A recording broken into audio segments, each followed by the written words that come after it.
Hello everyone, I am Haunting Stories, and I am here to help you today. I know you use this video to fall asleep, so before that, please like the video and subscribe to the channel. Also, tell me where you are from and what time you are watching. Now, get comfortable and relax.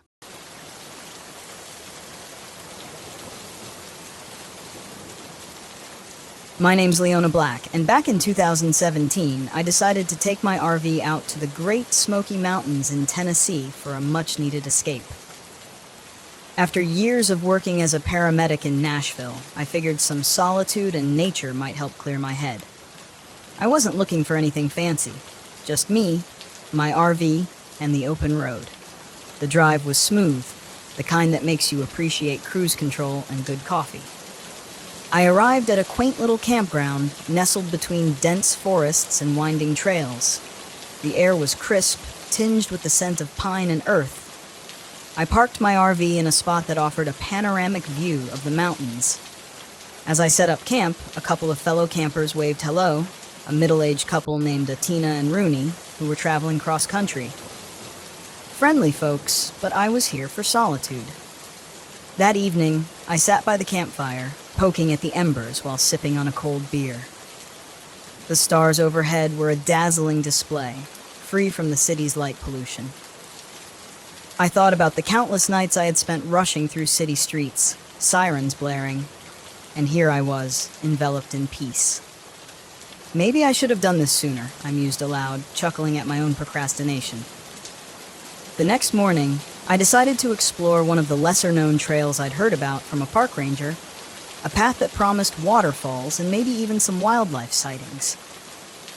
As I geared up with my backpack and a trusty walking stick, Atina called out. "Heading out early, huh?" "Yeah, figured I'd beat the crowd," I replied.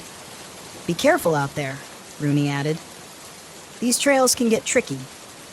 I nodded and set off, the sound of gravel crunching under my boots. The trail was everything I'd hoped for. Serene, shaded, and alive with the sounds of nature. Birds chirped overhead, and occasionally a squirrel would dart across the path. After about an hour, I reached a clearing with a small waterfall cascading into a crystal-clear pool. I sat on a rock, took off my boots, and dipped my feet into the icy water. It was rejuvenating. As I rested, I noticed carvings on a nearby tree. They weren't the usual John loves Mary kind of engravings. These were symbols, circles intersecting with lines, surrounded by what looked like ancient runes. Must be some local art project, I thought. Still, they gave me an odd feeling, like when you hear a joke that doesn't quite land, but you laugh anyway out of politeness. Shrugging it off, I continued along the trail, deciding to make a loop back to the campground. About halfway back, the forest grew denser. The canopy above thickened, allowing only specks of sunlight to pierce through. The sounds of birds and rustling leaves faded, replaced by an eerie silence. I checked my watch, 3 p.m.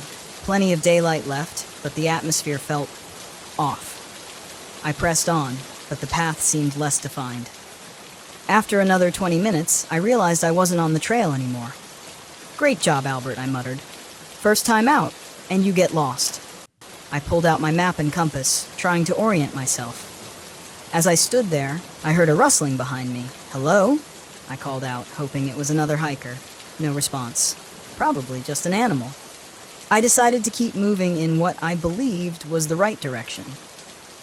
After a few minutes, I came across another tree with those strange symbols carved into it.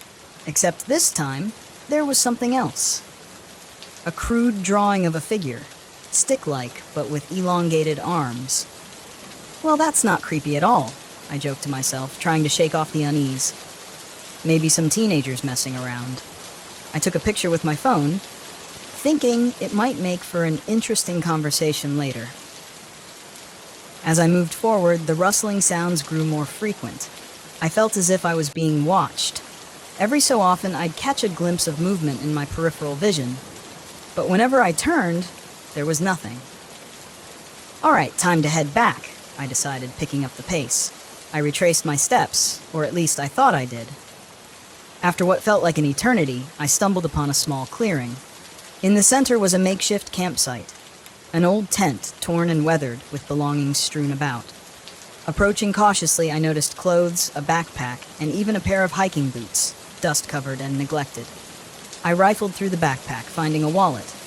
Inside was an ID, Mark Henderson, Asheville, dated 3 years prior. "What happened to you, Mark?" I whispered.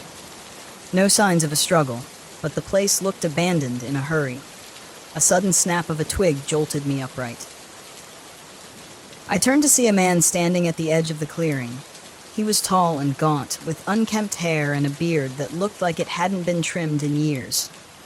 His clothes were tattered, and he held a hunting knife, stained with something dark. "Didn't mean to trespass," I stammered, raising my hands slightly. "Just got lost on the trail." He stared at me, unblinking. "Not many people come this way," he finally said, his voice raspy. "Yeah, well, first time for everything." I attempted a weak smile. "I'll just be on my way," he stepped closer. "Find anything interesting?" His eyes darted to the backpack in my hands. "Just trying to find my way back. Thought there might be a map." He tilted his head, a smirk forming on his lips. "Maps won't help you here." The tension was palpable. My heart pounded as I calculated my options. "All right then, I'll just head back the way I came." He chuckled softly.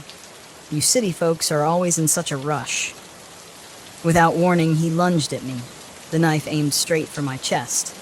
Instinct took over. I dodged, feeling the blade graze my arm. Pain seared through me, but adrenaline kept me moving. I swung my backpack at him, hitting his face and causing him to stumble. I bolted into the woods, branches whipping against my face. Behind me, I could hear his footsteps, heavy and relentless. "You can't run forever," he shouted. Spotting a fallen tree ahead, I ducked behind it, trying to catch my breath.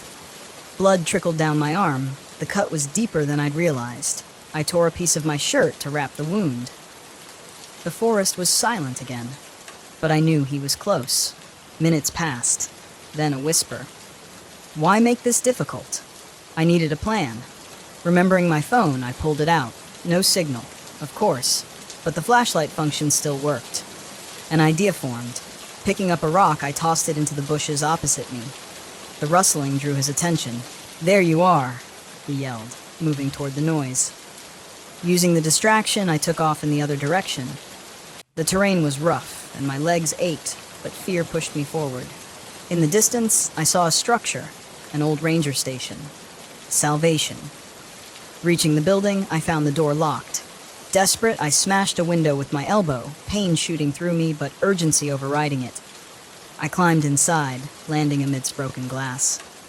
The interior was dusty, filled with old equipment and a radio. I ran to the radio, frantically turning knobs. Static. Then a faint voice.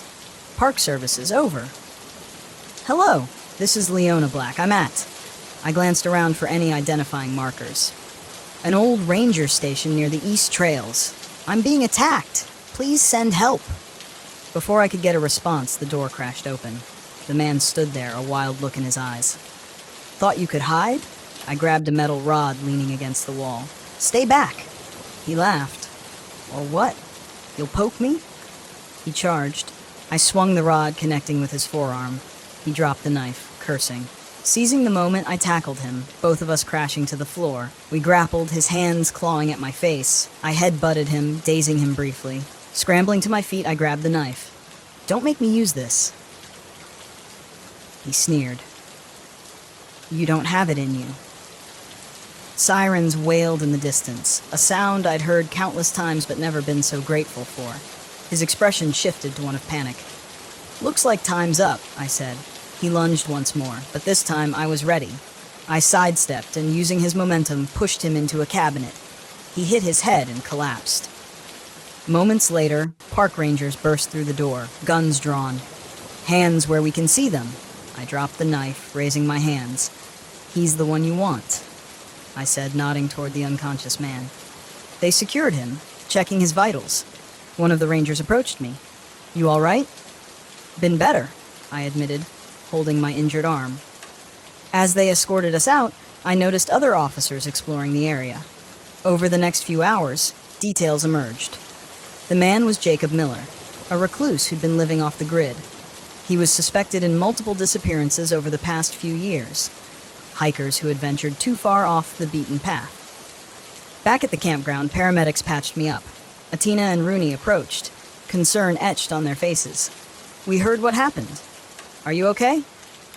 "Yeah, thanks to the rangers." Rooney shook his head. "We always stick to the main trails. You never know what's out there." "Lesson learned," I replied. A week later, authorities discovered more campsites like the one I had stumbled upon. Personal belongings, IDs, even shallow graves. Jacob Miller had been a predator hiding in plain sight, his crimes unnoticed in the vastness of the mountains. As for me, I returned to Nashville with a new appreciation for the hustle and bustle of city life. Nature's peace was alluring, but it harbored secrets I wasn't keen on uncovering again.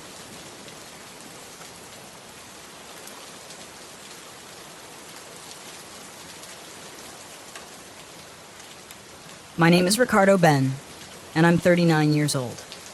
This happened last October when I decided to camp alone at Smoke Hollow, a remote site near the Greenbrier River in West Virginia.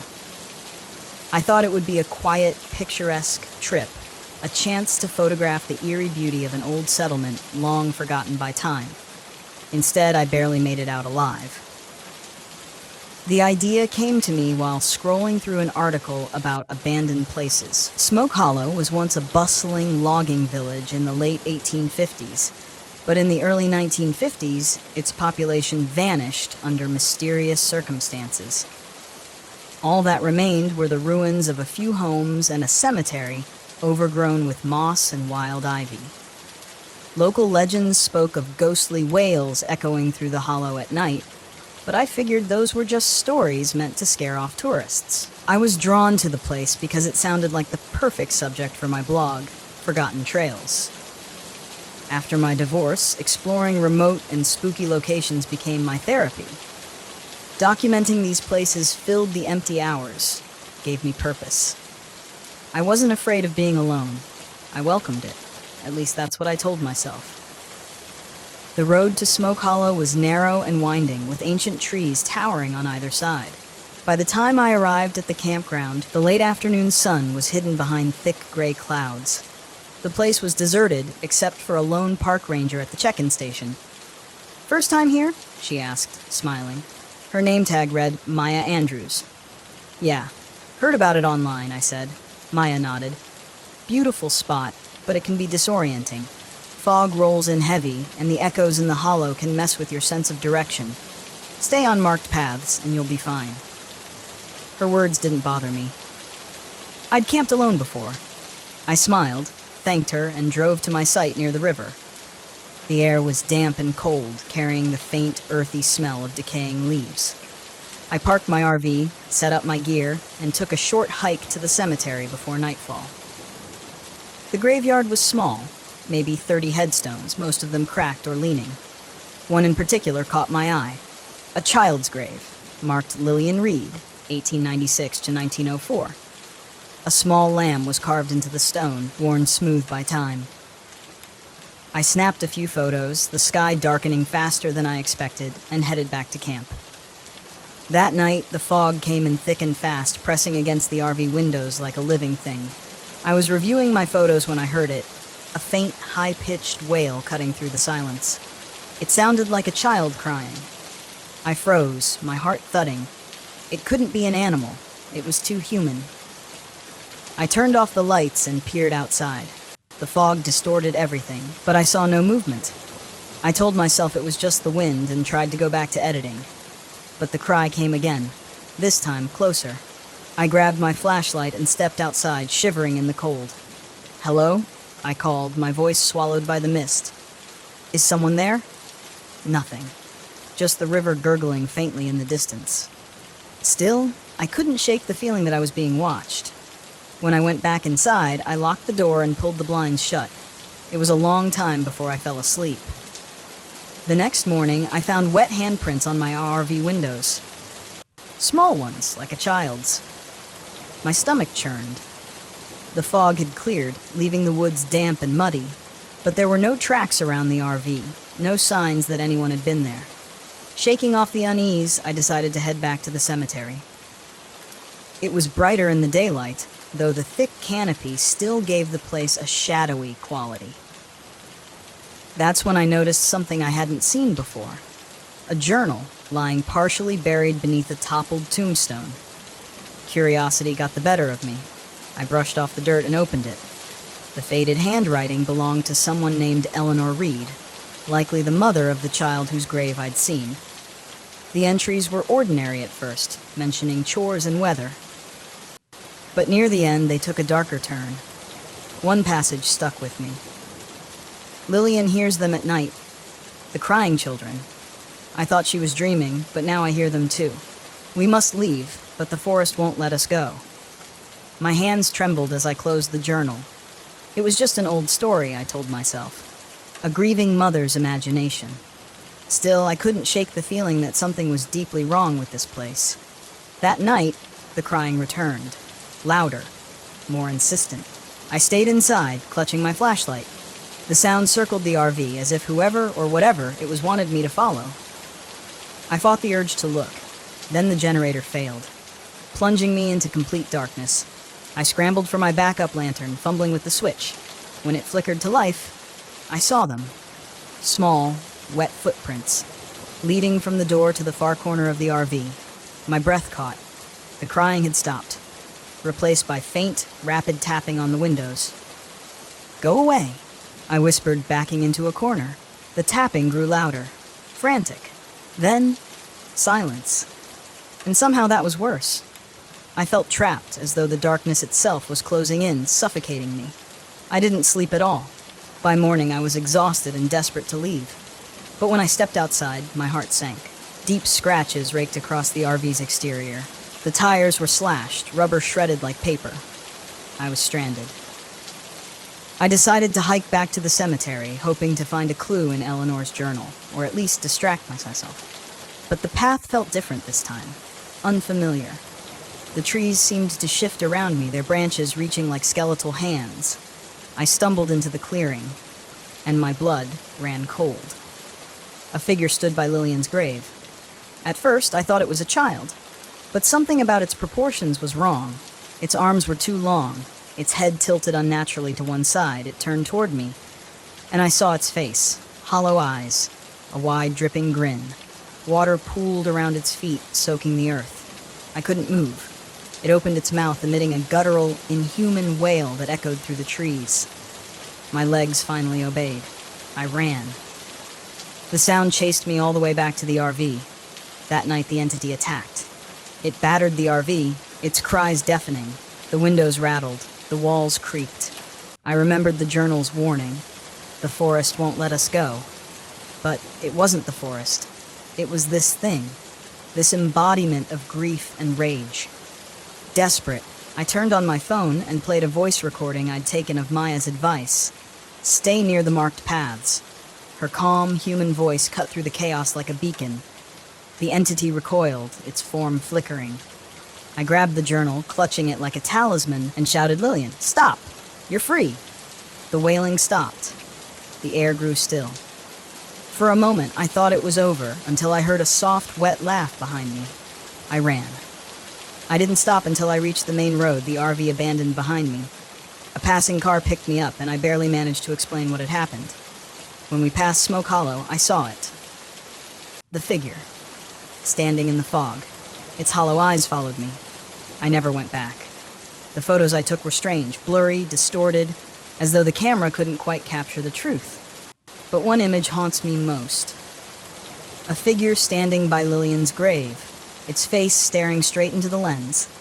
And I've stopped camping alone. Some silences are meant to stay undisturbed.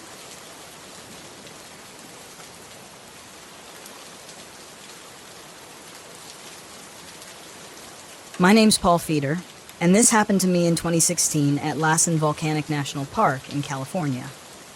I was just taking some time to myself after my divorce, figuring some fresh air and a quiet place might clear my head.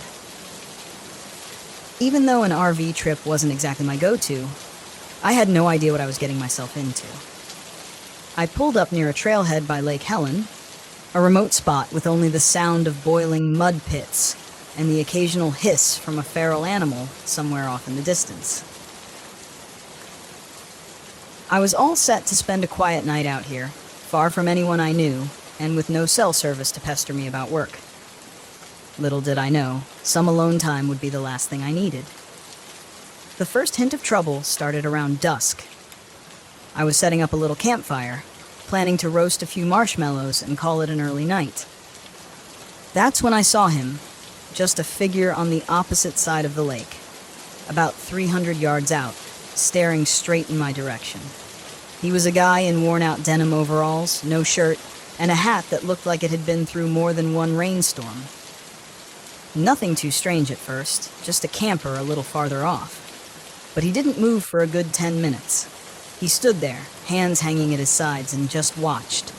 I yelled out, "Hello!" Friendly enough, right? No response. Not a wave, not a nod, not even a turn of his head. He just kept staring, frozen, like he was posing for a creepy statue commission. Feeling a chill, not from the cold, but something else. I picked up my marshmallow stick and muttered to myself about minding my own business. Darkness fell, and the figure faded into the night. I convinced myself he was probably just another camper, or a lost hiker who thought better of bothering someone in an RV. Maybe he went back to wherever he'd set up his tent. Maybe he didn't. And maybe I didn't want to know. I woke up around midnight to a sound, something tapping against the side of my RV. Tap, tap, tap. Not loud, but persistent. My heart went from 0 to 100 real quick. I grabbed the flashlight, climbed down from the bed, and tiptoed to the door. My first thought? A raccoon. Or maybe a tree branch scraping the side in the wind. But I'd parked clear of any trees. "Who's there?" I called out, almost hoping for no answer. Silence. The tapping stopped, leaving an even eerier stillness. I thought maybe I'd imagined it, but I kept the flashlight on, just in case. I managed to fall back asleep, more out of exhaustion than comfort. Until I heard footsteps. Circling the RV, around 4 a.m., slow, deliberate footsteps, crunching against the gravel, like whoever it was knew exactly how to keep me on edge. I held my breath, lying there in the dark, pretending I couldn't hear anything, hoping the person or thing would go away. The footsteps stopped, right outside my window, and then I heard breathing. Heavy, wet, and wheezy, like this person had just run a marathon. I couldn't help it. I glanced through the blinds, careful not to make a sound. What I saw still makes my skin crawl. It was the man in the overalls, staring at the window, as if he knew exactly where I was hiding. His face was too close to the glass, his expression unreadable, like he was lost in thought, or just waiting. I stayed as still as I could, trying to be invisible. My mind raced through options: drive off, shout for help, or sit in silence and pray he'd leave. Then he turned abruptly and began circling the RV again. I heard the crunch of his boots moving around, getting closer to the door. At this point, I felt I had no choice. I grabbed my keys, jumped into the driver's seat, and started the engine. The headlights flashed on, and in that brief moment, I saw him, standing directly in front of the RV, blocking my path. He had this expression, a mix of anger and amusement, like he was daring me to do something stupid. "Move," I shouted, leaning on the horn. He just grinned. His teeth caught the light in a way that was too chilling to be accidental. Then he held up something. A battered old hunting knife. I didn't need a clearer signal. I slammed on the gas, praying he'd step aside. He did, at the very last second, stumbling backward with a scowl. I didn't look back. I kept going, my heart pounding like it would beat out of my chest. I got out of there, drove to the nearest ranger station, and explained what had happened. The ranger, a calm, seasoned-looking guy, didn't look as surprised as I'd hoped. He told me a story about an old hermit named Clyde, a local who had supposedly disappeared a few years ago after some kind of family tragedy. Rumor had it he was living rough in the wilderness, rarely bothering campers, but enough to make people nervous when he did. "Clyde," I muttered, running the name through my mind. It fit. There was something off, something crazed, about the way he looked at me. as if he was caught between different worlds. After making sure I was all right, the ranger said he'd look into it. But his calm demeanor didn't settle my nerves. He seemed more resigned than anything, like he'd dealt with Clyde's disturbances before and didn't expect anything to change, as if Clyde had become part of the scenery, just as much as the boiling mud pits and sulfurous springs. Days later, back home, I couldn't shake what happened. A few online searches turned up stories, unconfirmed but chilling enough, of campers who'd gone missing, only to have their bodies found weeks later in the woods, each with strange markings cut into their arms. None of these stories made it to the news, too far-fetched, or maybe just too unsettling for anyone to confirm. I found a police sketch. It looked almost exactly like Clyde. Described as the loner, someone who knew the land better than anyone else. He had become something of a legend among the locals, a cautionary tale for campers venturing too far from the beaten path. That's when I read a line that brought everything crashing down on me. Some say he carves those who stray into his territory, leaving a mark only those who dare to cross him ever see. For all the comfort I took in the fact that I'd survived the night, I could still feel Clyde's eyes on me, that grin etched in my memory, the glint of the knife, and the sense that I'd gotten too close to something best left alone.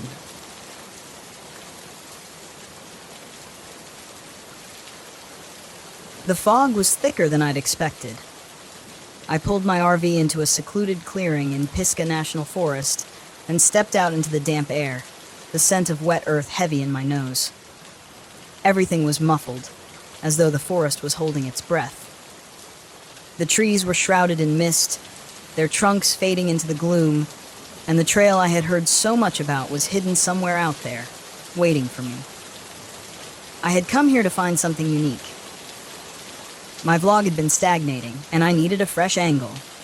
A fellow hiker had mentioned an unmarked trail, a path that didn't appear on any maps, one that locals claimed disappeared and reappeared as if it had a life of its own. Perfect. If I could document it and capture the mystery on film, my audience would love it. I grabbed my camera and set it up, filming a quick introduction. Hey everyone, it's Nate here, and I'm in the middle of the misty Pisgah National Forest, about to track down the infamous Vanishing Trail. Legend says this path comes and goes, and people who wander too far down it don't come back. Let's see if that's true.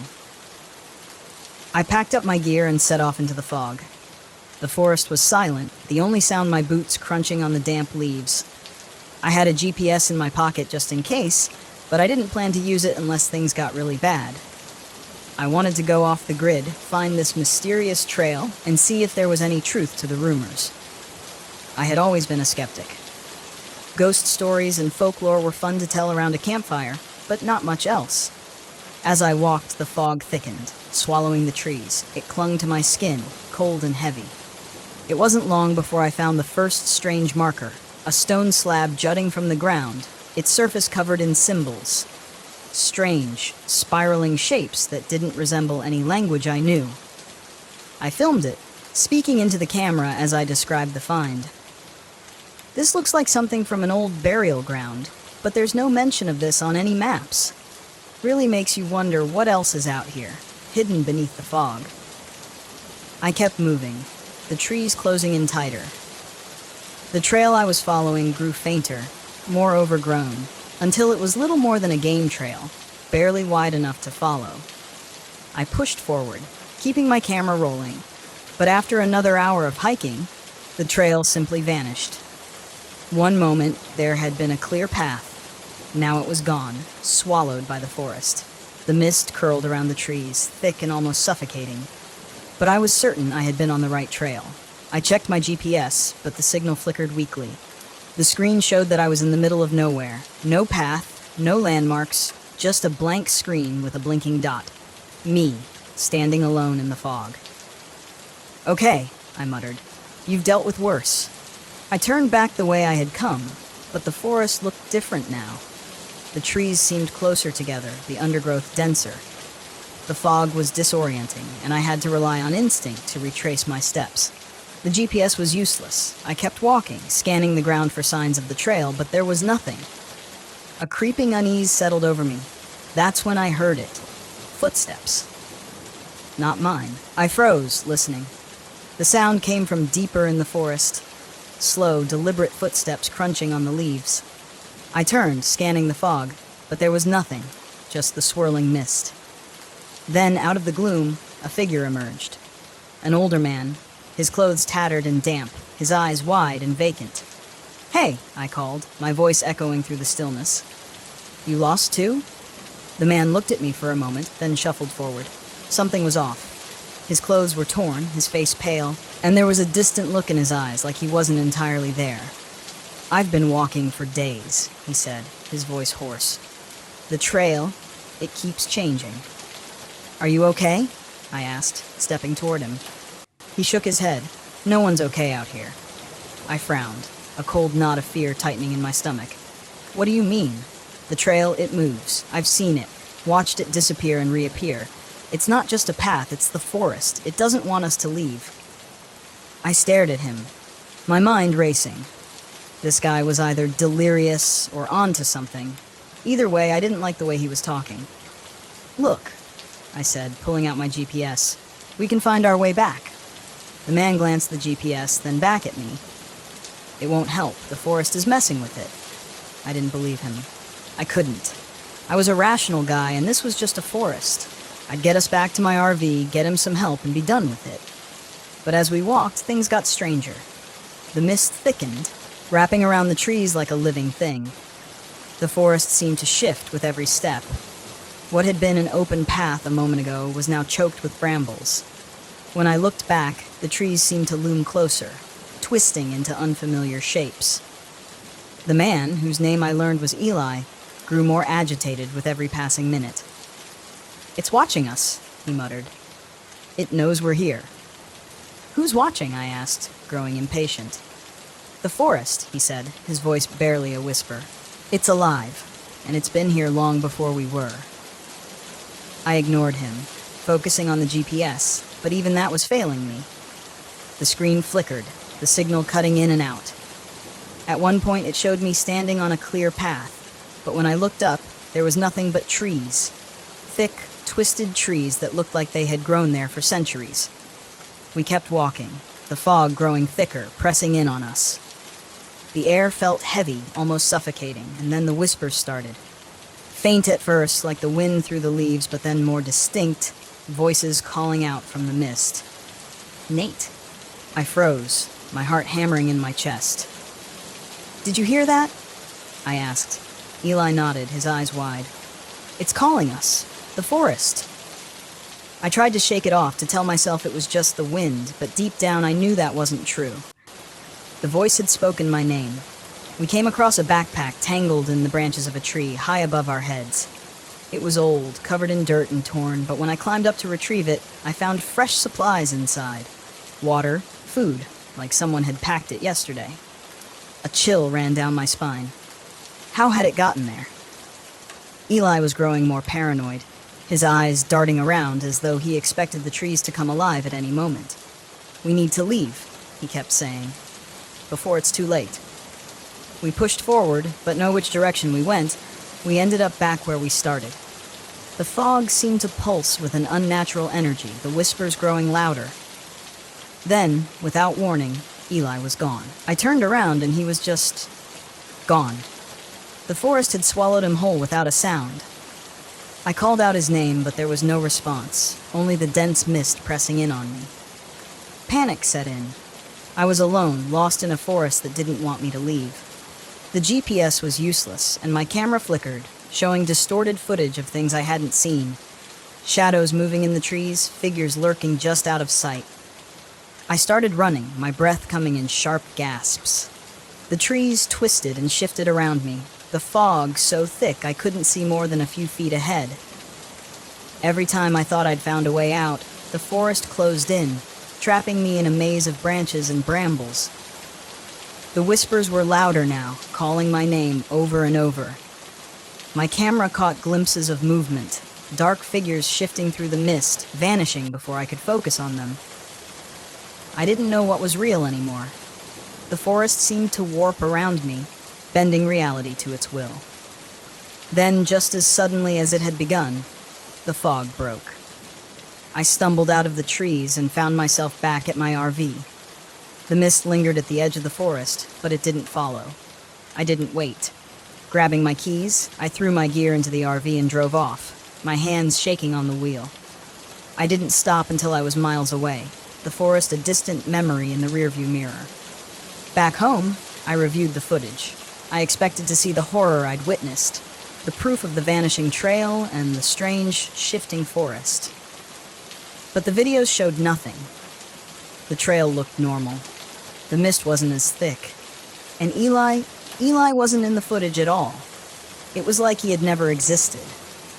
I tried to tell myself it had been a bad trip, that my mind had played tricks on me, but deep down I knew the truth. The forest had let me leave, but it hadn't forgotten me, and I had a feeling it was waiting, somewhere in the mist, for me to return.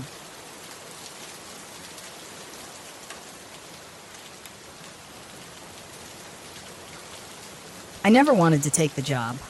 Not this one. But when the bills pile up and your savings start running dry, you do what you have to, even if it means going back to the place you swore you'd never see again. Dead Man's Pass. It was Eddie's death that did it.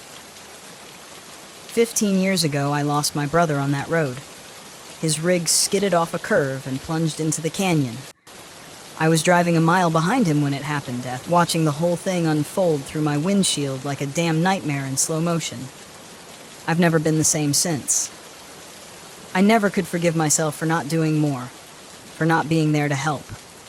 That's how it goes in this life. You haul, you drive, you move forward, keep the past in the rear view. But it's never that simple, is it? I'm Hank Collins, but most people on the road know me as Rusty. Maybe it's the gray creeping into my hair, or maybe it's just the wear and tear of 30 years behind the wheel. I've spent most of my life running rigs, hauling everything from livestock to construction equipment. This time, I was hauling heavy machinery for a mining outfit in Utah. Easy enough. Or so I thought. The cargo didn't bother me. What bothered me was the route, Route 163, through the heart of Monument Valley, and then up through Dead Man's Pass, the very stretch of road where Eddie lost his life. I've avoided it for years, but I couldn't avoid it this time. The money was too good, and the job came at a time when I needed it most. The first sign that something wasn't right came when I crossed into the desert. The vast expanse of red rock stretched out for miles, the sun beginning to dip below the horizon, casting long shadows across the road. It should have been peaceful, almost beautiful. But there was something off. The radio cut out first. Static, then silence. Not unusual out here, but it didn't sit right. The stillness felt heavy, oppressive, like the desert itself was holding its breath. As the sun slipped away completely, I noticed a pair of headlights in my rearview mirror. At first, I didn't think much of it, probably another trucker taking the same route. But as the miles passed, those headlights never got closer. They stayed there, far back but steady, as if whoever was driving had no intention of passing or falling behind, just keeping pace. I tried to shake it off, focusing on the road ahead. The canyon walls began to rise on either side of me, the road narrowing as I approached Dead Man's Pass. My hands tightened on the wheel, the familiar knot of tension growing in my chest. The road was winding and treacherous, with steep cliffs on one side and jagged rock on the other. I'd driven it 100 times before, but not since the night Eddie died. As I climbed higher, the truck started acting up. First, it was the brakes. They began to make a grinding noise, sending vibrations up through the cab. They were new, serviced just a week ago. There was no reason they should be failing. Then the engine sputtered, just once, but enough to make my heart jump. "Come on, Rusty," I muttered. "Just keep moving, 1 mile at a time." But the truck didn't listen. The headlights behind me were still there, never getting any closer, never fading away. A slow, creeping realization gnawed at me. I knew that truck. It was Eddie's. It couldn't be. Eddie's truck was a wreck at the bottom of the canyon, rusted and forgotten. But the make, the model, even the busted left headlight, it was all the same, and it was following me. I turned up the CB, hoping for some noise to drown out my thoughts, but all I got was static. My hands were sweating now, the wheels slick beneath my fingers. The canyon walls seemed to press in tighter as I reached the most dangerous curve, the very spot where Eddie went over the edge. My foot eased off the gas. Then the CB crackled to life, and a voice broke through the static. "Rusty, Hank, you've got to stop." I nearly jerked the wheel in shock. I knew that voice. It was impossible, but I knew it. It was Eddie. "Eddie," I whispered, even though I knew it couldn't be real. I fumbled with the radio, trying to clear the signal, but the voice only grew louder, swallowed by the hiss of static. "Rusty, you've got to stop. You can't make the same mistake." I was losing my mind. That's what this was. Too many years on the road, too many ghosts haunting me. That's all it was. But then the truck sputtered again. The grinding in the brakes got worse. I felt the whole rig shudder as I tried to slow down, but the brakes weren't responding. I pumped them hard. Nothing. The curve was coming up fast, and I knew I wouldn't make it if the brakes didn't hold. "Damn it!" I shouted, yanking the wheel hard to the right, pulling off onto the narrow shoulder. The truck screeched to a stop, just inches from the cliff's edge. For a long time I sat there, heart pounding, staring at the drop below. The canyon stretched beneath me, a black abyss swallowing the last traces of daylight. My breathing was ragged, my hands shaking. And then I saw it.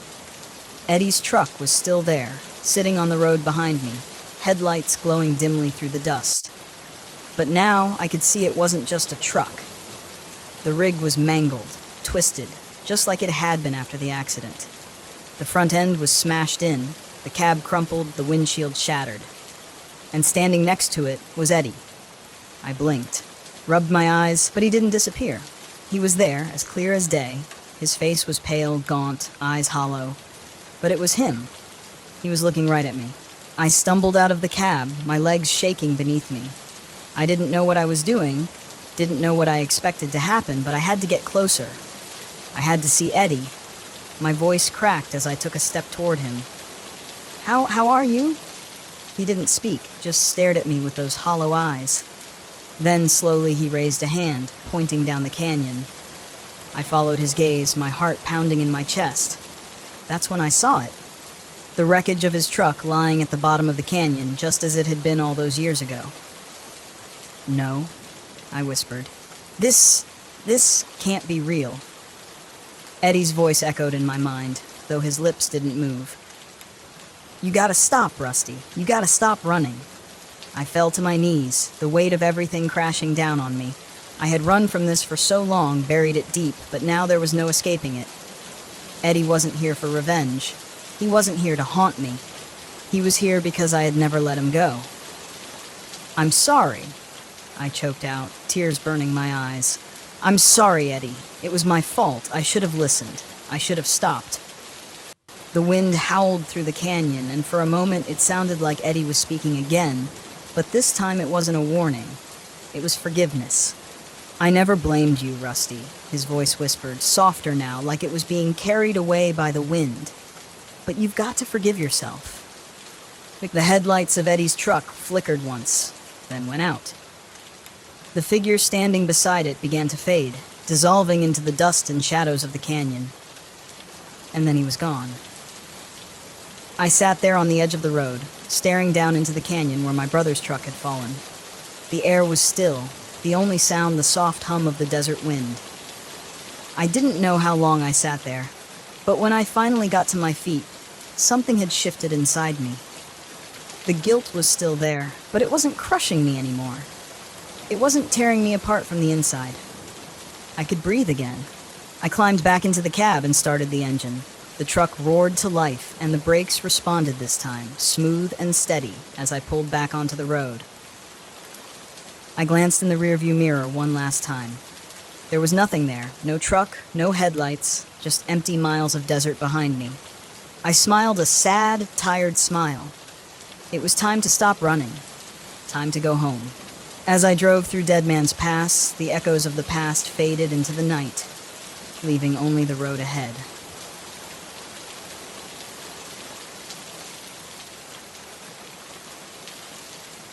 My name is Louis Gina, and back in 2016 I decided to take a much-needed break in the vast expanse of the Yukon Territory's Kluane National Park. As a freelance photographer, I'd spent years chasing deadlines and cityscapes, and I craved the isolation only the wild could offer.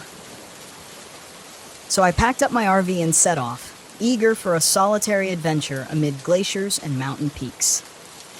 The park was everything I hoped for. Towering mountains capped with snow, turquoise lakes reflecting the sky, and an endless horizon that made me feel both insignificant and profoundly alive. I set up camp near a secluded spot by the Duke River, far from the designated camping areas. It was early June, and the days were long, stretching sunlight well into the evening. On my second day, while hiking along a lesser-known trail, I met a fellow traveler named Calantha. He was in his late 50s, with a rugged beard and a friendly demeanor. We bonded over our shared love for the outdoors and decided to fish together that afternoon. As we cast our lines into the clear river, he shared stories of his travels through Canada's wilderness, each tale more adventurous than the last. "Ever been up to the glaciers?" Calantha asked, reeling in a catch. "Not yet," I replied. "Planning to head that way tomorrow. They say the view is unmatched." He nodded. "Be careful up there. Terrain can be tricky, and weather changes fast."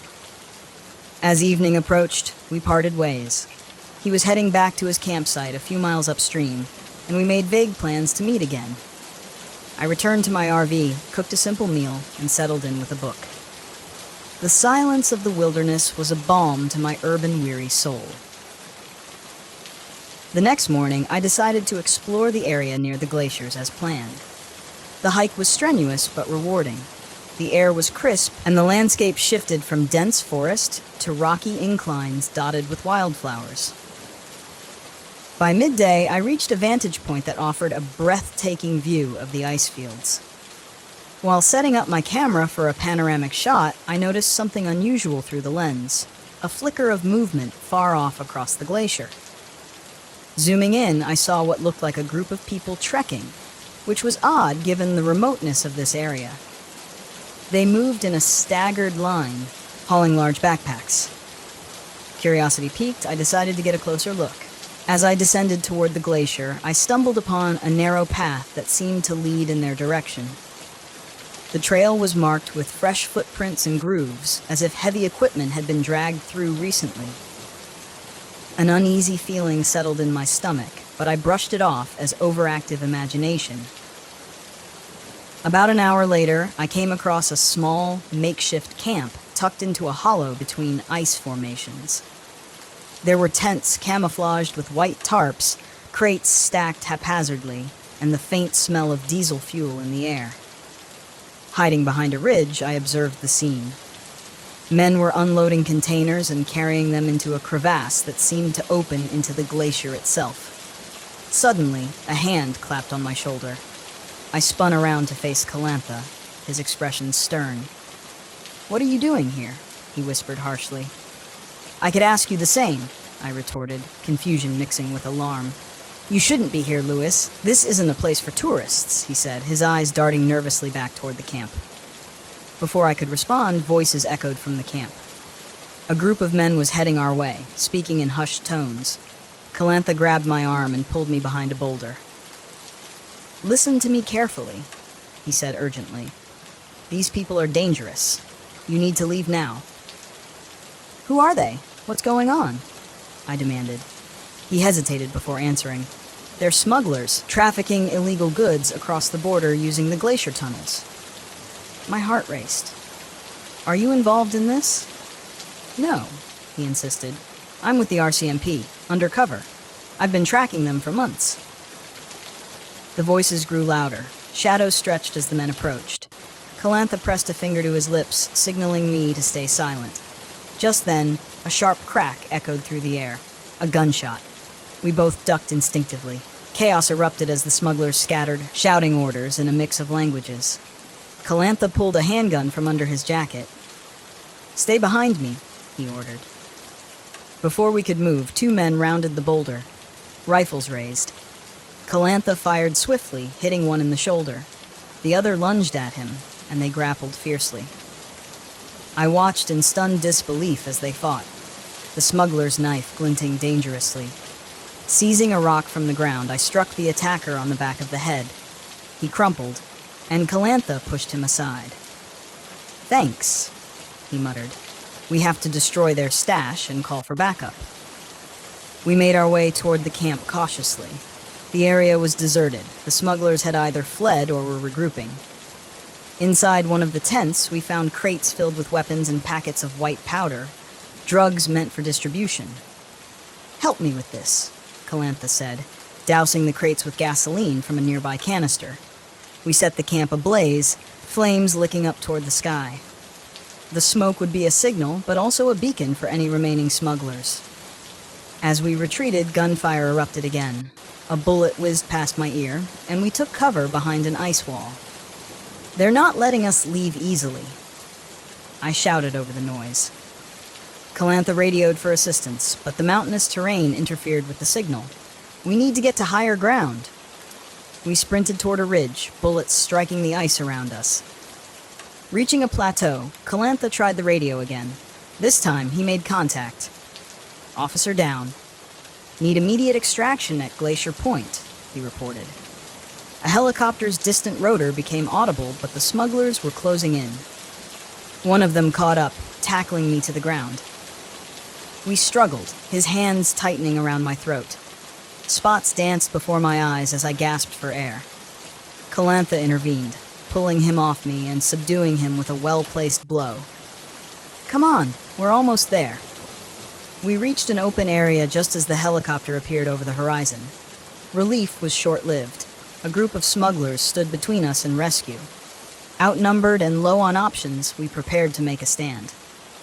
"Any jokes up your sleeve?" I quipped nervously. "Not the best time for stand-up comedy," Calantha replied grimly. The smugglers advanced, weapons drawn. Suddenly, the helicopter swooped in low, and armed officers rappelled down, engaging the criminals in a swift firefight. Within minutes, the smugglers were apprehended or incapacitated. An officer approached us. "You guys okay?" "Better now," Calantha responded. As the scene was secured, I sat on a rock, trying to process the whirlwind of events. Bodies were being loaded onto stretchers, some unconscious, others lifeless. The reality of how close I'd come to death settled heavily. "Looks like you got more adventure than you bargained for," Calantha said, sitting beside me. "No kidding," I replied. "Next time I want excitement, I'll stick to roller coasters." He chuckled. "Probably safer." Back at the base camp, I was debriefed by authorities.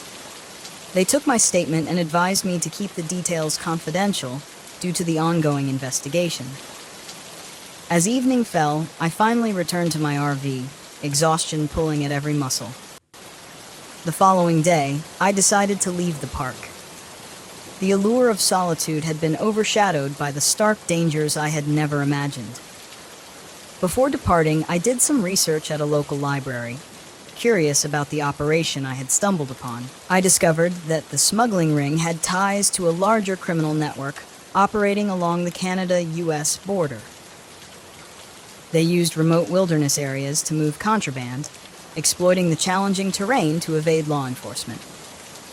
Calantha, whose real name was Agent Marcus Hale, had been instrumental in dismantling several such groups. As I drove away from Glen National Park, the majestic mountains in my rearview mirror, I couldn't help but feel a mix of relief and lingering adrenaline. The open road ahead seemed both inviting and safe, a welcome contrast to the perilous glaciers. In the end, the adventure I had sought had found me in the most unexpected way. I returned to photography with a renewed appreciation for the mundane. As for Agent Hale, he continued his covert work, blending into landscapes where danger lurked beneath the surface.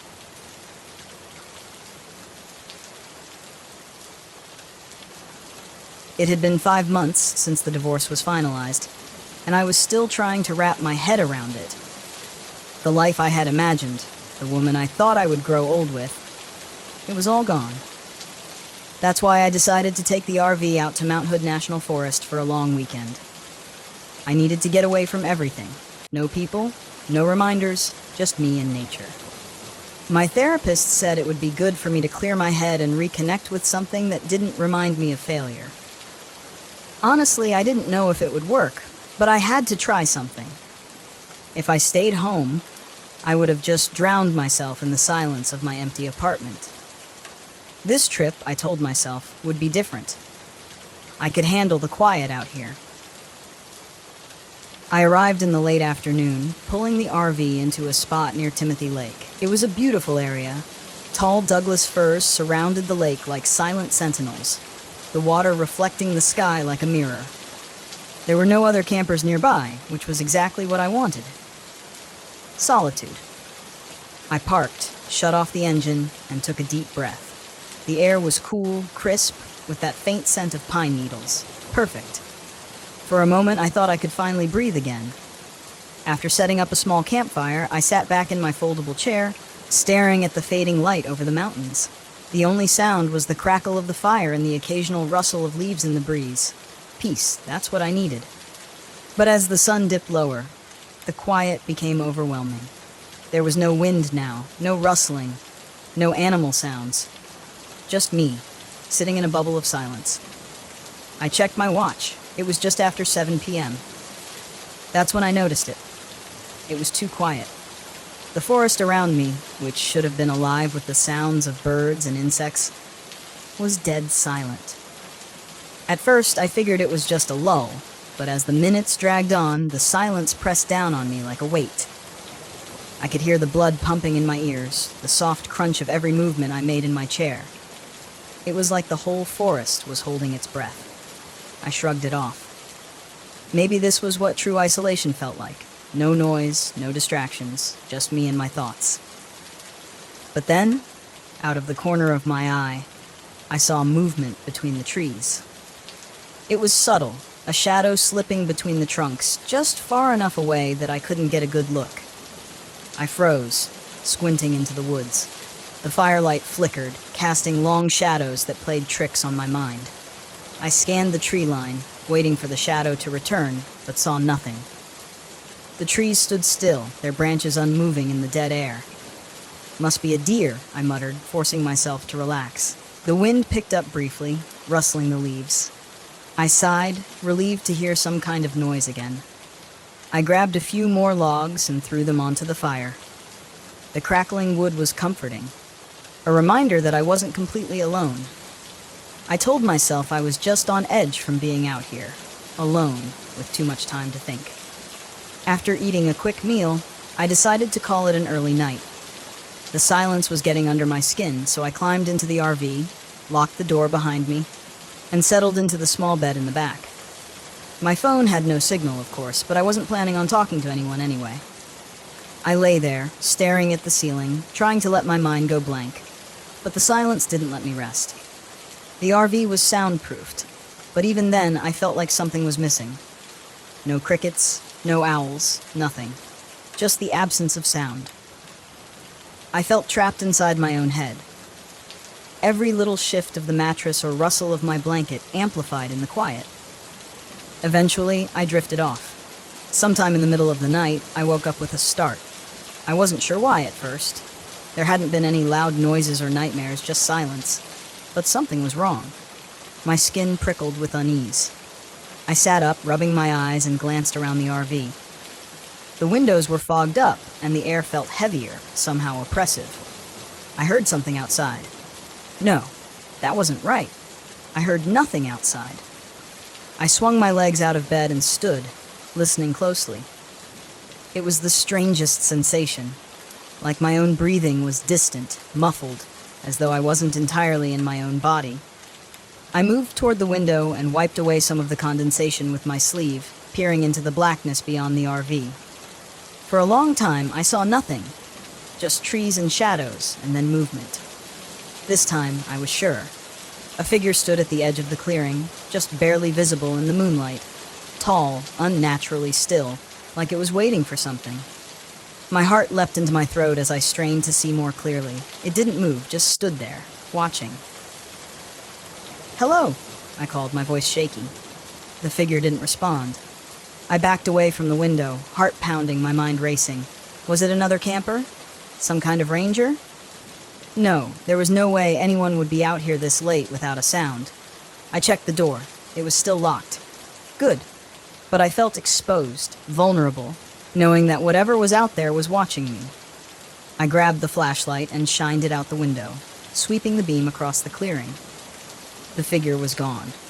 Just like that, vanished, as if it had never been there. The next morning, the forest was still eerily quiet. No birds, no animals.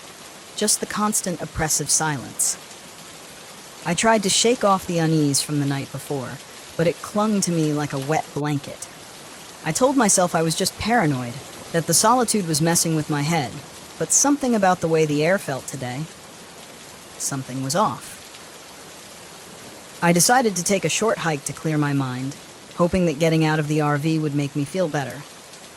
But as I ventured down the trail, that feeling of being watched grew stronger.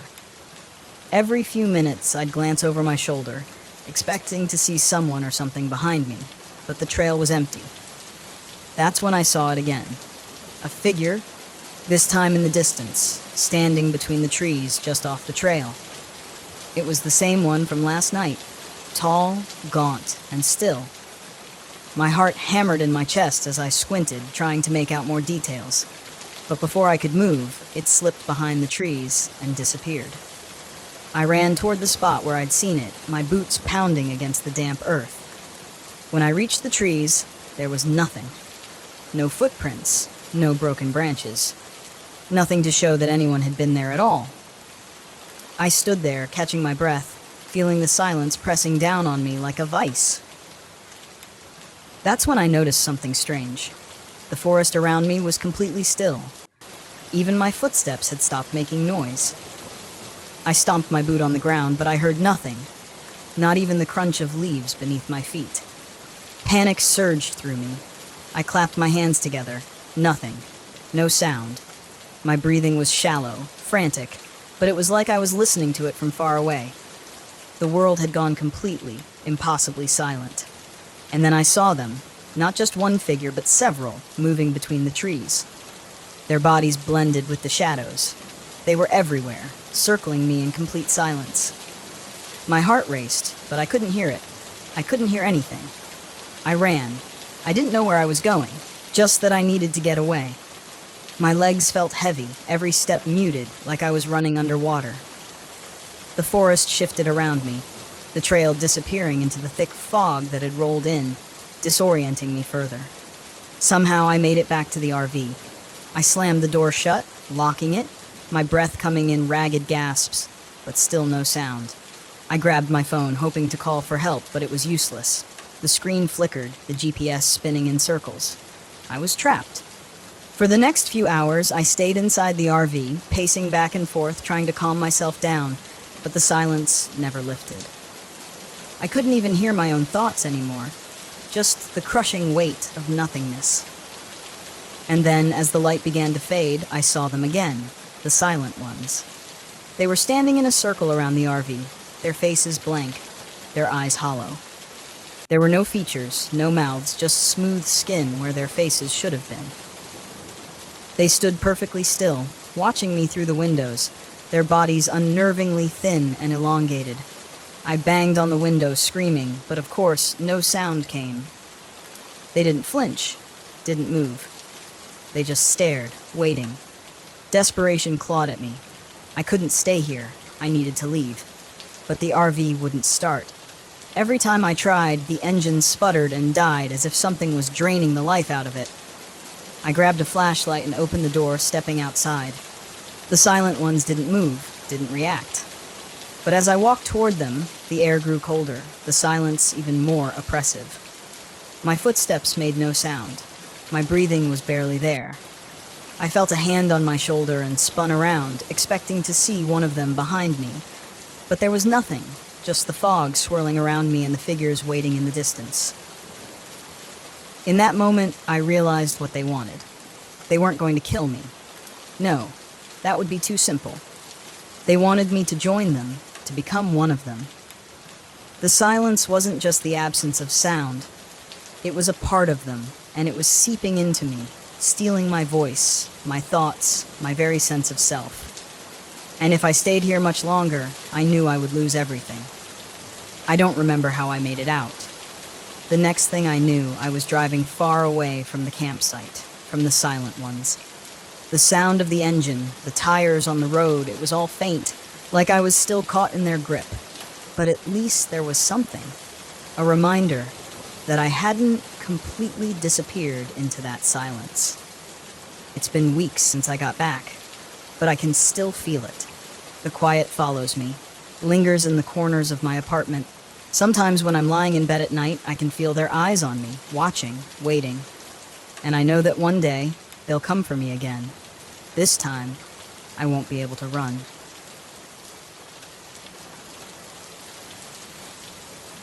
My name is David Luzin, and in 1980, I was working in the Adirondack Mountains of New York. I always joked that I preferred the company of trees to people, which is probably why I ended up spending most of my days trekking through dense forests instead of sitting behind a desk. As a search and rescue officer for the United States Forest Service, my job was to help people who'd gotten themselves lost or injured in the vast wilderness. You'd be surprised how many folks think a pair of sneakers and a granola bar qualify them for mountain climbing. I've pulled more than one weekend warrior off a ledge because they thought trail markers were just friendly suggestions. One crisp autumn morning, I was called into the ranger station earlier than usual. A hiker named Marcus Rayfor had been reported missing by his wife after he failed to return from a solo camping trip. Marcus was an experienced outdoorsman, the kind who could start a fire with 2 sticks and a stern look. His disappearance didn't make much sense, but then again, the wilderness has a way of humbling even the most seasoned among us. "David, you're heading up the search team," my supervisor said, handing me a map marked with Marcus's last known location. "Take Orchin and Patel with you." I nodded and gathered my gear. Orchin was a no-nonsense type who could navigate terrain blindfolded, and Patel had a knack for spotting things others overlooked. We set out to retrace Marcus's planned route, hoping to find him holed up somewhere with a twisted ankle and an embarrassed grin. As we hiked deeper into the forest, the canopy above grew thicker, filtering the sunlight into patches that danced on the forest floor. The air was cool, and the only sounds were the crunch of leaves underfoot and the distant call of a raven. It was the kind of day that reminded me why I'd chosen this line of work. "Hey, David," Orchin called out. "Do you think we'll find Marcus sipping tea with Bigfoot?" I chuckled. "If we do, let's hope Bigfoot shares. I could use a warm drink." Orchin smirked. "You and your mythical creatures. Next, you'll be telling us about the time you saw a unicorn." "Unicorns don't live in forests," I replied. "Everyone knows they prefer open meadows." We continued along the trail, keeping our eyes peeled for any signs of Marcus. After a couple of hours, we reached a clearing where the underbrush was trampled. "Looks like someone set up camp here," Orchin noticed, pointing to a circle of stones that had been used for a fire. I knelt down and examined the ashes. This hasn't been used in days. Could be Marcus's. Patel walked over to the edge of the clearing. "Guys, over here." We joined him and saw what had caught his attention. A torn piece of fabric snagged on a branch. It was dark green, the same color as the jacket Marcus's wife said he was wearing. "Well, at least we're on the right track," I said. "But why would he head off trail?" "Maybe he was chasing after that unicorn," Orchin quipped. "Or he found a shortcut," Patel suggested. "Either way, we should follow," I said. We veered off the marked path, pushing through the dense thicket. The forest seemed to grow quieter, the usual sounds of wildlife fading into an unsettling silence. I tried to shake off the feeling of unease. After all, forests could be eerie places. It was probably just my imagination playing tricks. Ever get the feeling you're not alone? Patel asked softly. Only when I'm with you two, I replied, attempting to lighten the mood. Funny, Orchin muttered, but he's right, it's too quiet. We pressed on, and soon the trees began to thin, revealing a small ravine ahead. At the bottom was a shallow stream, its water clear and cold. Careful on the descent, I advised. Last thing we need is a twisted ankle. We made our way down, and as we reached the stream, something caught my eye. A backpack partially submerged near the bank. I waded in and pulled it out. It was soaked, but I recognized it from the description given to us. This is Marcus's, I confirmed. Orchin frowned. Why would he leave his pack? Maybe he fell in, Patel suggested. Could have been trying to refill his canteen and slipped. Possible, I said, though something didn't feel right. I opened the backpack, searching for any clues. Inside were the usual items, a water bottle, a compass, some trail mix, and a folded map. But there was also a notebook, its pages warped from the water. Find something? Orchin asked. His journal, I think. I tried to read the smeared ink, making out fragments of sentences. Strange noises at night. Feel like I'm being watched. Found tracks unlike any I've seen. I looked up at the others. He mentions hearing noises and finding unusual tracks. Could be a bear, Patel said. Or maybe he spooked himself. Orchin added, either way, we need to keep moving, I said.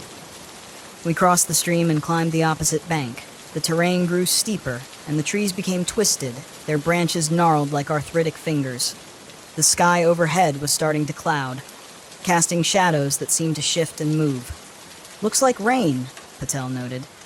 Great, Orchin grumbled. Just what we need. We pushed forward, and soon we came upon a cave entrance, partially obscured by overgrown shrubs. Think he might have taken shelter in there? Patel asked. Only one way to find out, I replied. We approached cautiously. The air near the cave was cooler, carrying a faint odor that I couldn't quite place. Smells like something died in there, Orchin said, covering his nose. Maybe an animal crawled in and couldn't get out, Patel suggested. I turned on my flashlight and shone it into the darkness. The beam illuminated the rough walls, revealing markings that looked like scratches. Probably just from animals, I said, though my voice lacked conviction. We entered the cave, the light from outside fading rapidly. The floor was uneven, and we had to watch our step to avoid loose rocks. Stay close, I whispered. As we ventured deeper, the odor intensified. Then the beam of my flashlight fell upon something that made my blood run cold. A pile of bones scattered across the ground. Human bones, Patel whispered, his face pale. I knelt down to examine them. There was no doubt these were human remains. Among the bones was a boot, and inside it, a foot still wearing a sock. That's Marcus's boot, I said quietly. Orchin swore under his breath. What the hell happened here? Before I could answer, a sound echoed from deeper within the cave, a scraping noise, like something heavy being dragged. Did you hear that? Patel asked, his eyes wide. Yeah, I replied. We need to get out of here. We turned to leave, but the entrance seemed farther than it should have been. The darkness was disorienting, and the walls appeared to shift. Stay calm, I said, trying to steady my breathing. Just then, a figure emerged from the shadows ahead, a hulking shape that stood on two legs, but was covered in matted fur. Its limbs were elongated, and its hands ended in sharp claws.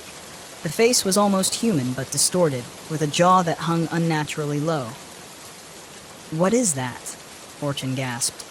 I didn't have time to answer. The creature rushed forward, moving faster than anything that size should. It swiped at Orchin, its claws tearing through his jacket and into flesh.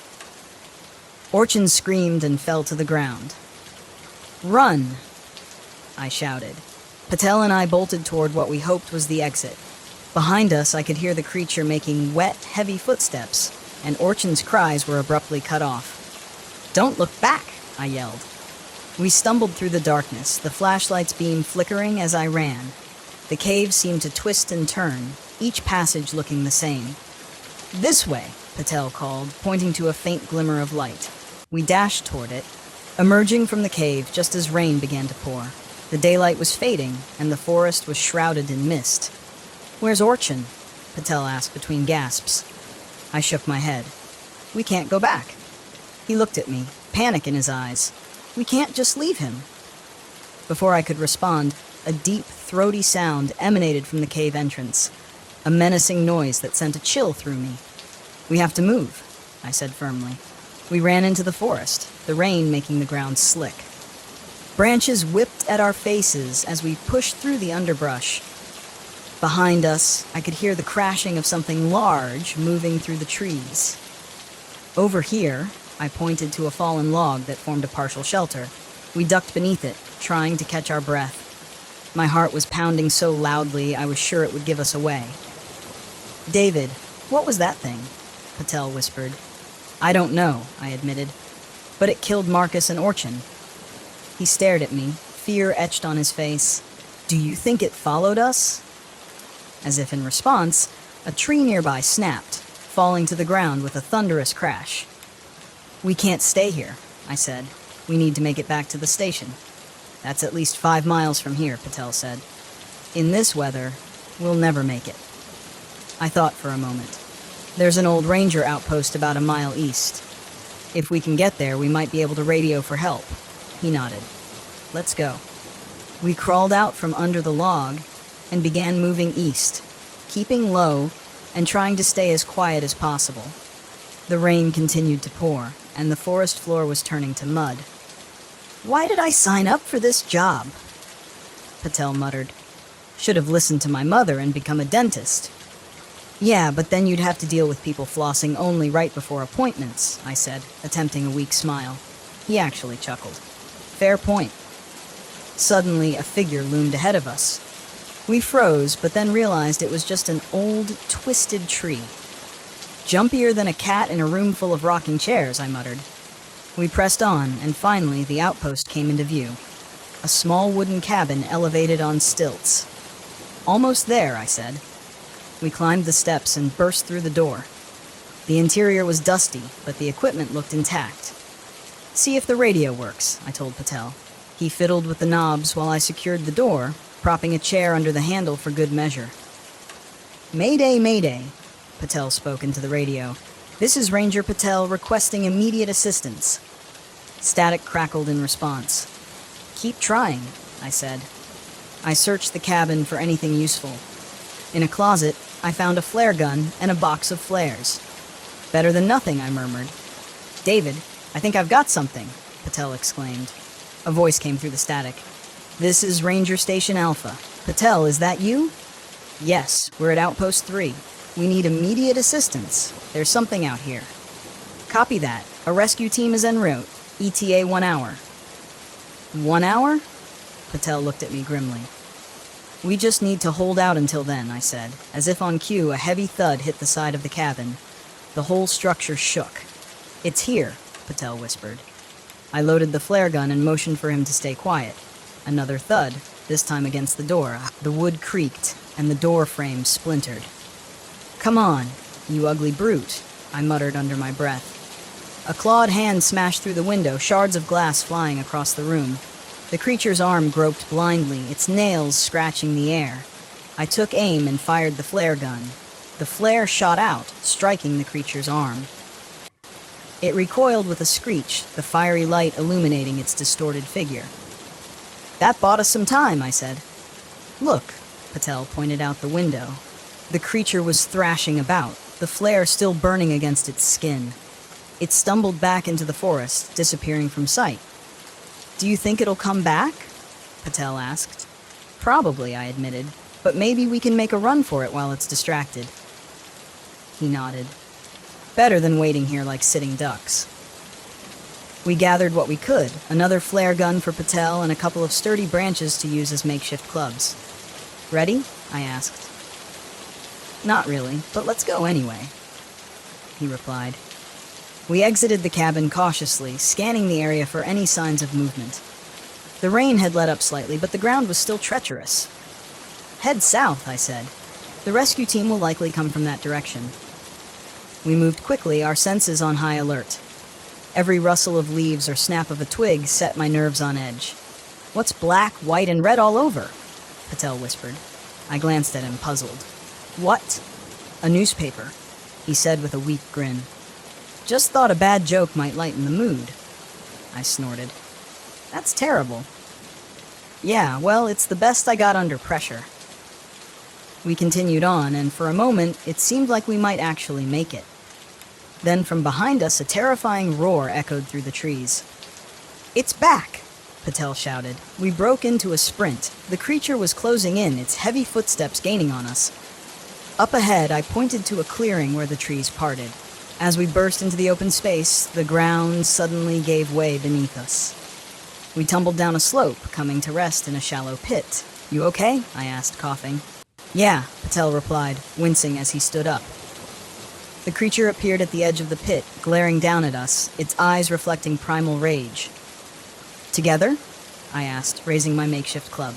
"Together," he agreed. The creature leaped into the pit, and we braced ourselves. I swung the branch with all my might, striking its head. Patel fired his flare gun point blank into its torso. The creature howled in pain, staggering back. Seizing the moment, we scrambled up the other side of the pit. "Go! Go! Go!" I yelled. We ran until our lungs burned, not daring to look back. Finally, the sound of helicopter blades cut through the air. "Over here!" Patel waved his arms. A spotlight shone down on us, and the helicopter hovered above. "Hold tight, we're sending down a harness," a voice called out over a loudspeaker. As we were lifted into the air, I looked down. The creature stood at the tree line, watching us ascend. Its gaze was piercing, but it made no move to follow. We were pulled into the helicopter, where medics began checking us over. "What happened out there?"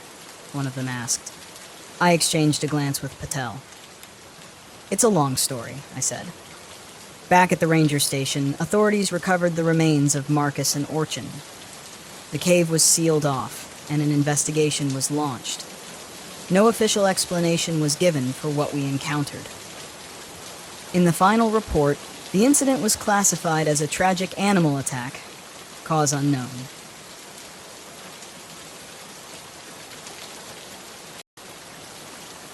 My name's Michael Bertha, and this happened back in 1992 in the thick pine stretches of Idaho's Payette National Forest.